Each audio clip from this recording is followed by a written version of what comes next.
I carabinieri della compagnia di Canicattì sono intervenuti verso le ore 20 dell'altro ieri presso la scuola dismessa La Carruba, già vandalizzata la scorsa settimana, dove hanno trovato 4 giovani che stavano appiccando il fuoco. I carabinieri hanno intensificato i servizi di controllo al sito La Carruba nella considerazione che il grave danneggiamento dei giorni scorsi possa essere stato oggetto di tentativi di emulazione,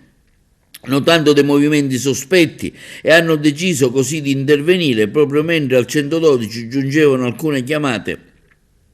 di cittadini che denunciavano l'intrusione nella scuola. All'interno i militari della radiomobile